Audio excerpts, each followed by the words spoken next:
ஏன்னா வெட்டத்துக்கு சங்கரா மீன், பாறை மீன் எல்லாமே ஃப்ரெஷ்ஷு பக்கா. புது மீன் வேறு லெவல்.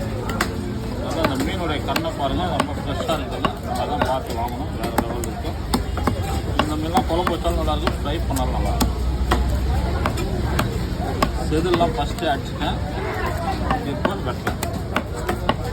இந்த மாதிரி மீன் ஏலத்தில் வந்து எடுக்கலாம்ண்ணா? தாராளமாக வந்து எடுத்துக்கலாண்ணா. இனிமேல் நம்ம இந்த கோயிலுக்கெல்லாம் கொஞ்சம் முடியுது. மீன் இனிமேல் பைப்பு போட்டுலாம் போவோம், நின்றுட்டு எடுப்பாங்க. பிளட்டு பாருங்க, ஃப்ரெஷ்ஷு மீன் வரத்து அதிகமாக இருக்குது. இனிமேல் ஜனவரி 1ஆம் தேதி மேலே மீன் நிறைய வரும். இந்த காற்றுலாம் முடியணும். இது இப்போ தான் போட்டில் நேரம் வந்துருக்கோம். ஆமாம் ஆமாம், புது மீன் ஃபைபர் போட்டில் இப்போ வந்து அப்படியே ஏலம் சார். ஆமாம் ஆமாம், ஃப்ரெஷ்னஸ், ஃப்ரெஷ் பீஸ், பயங்கர ஃப்ரெஷ். இந்த மாதிரி மீன் வாங்கி போனால் நாம் ஒரு 2-3 நாளைக்கு வச்சு சாப்பிடலாம்.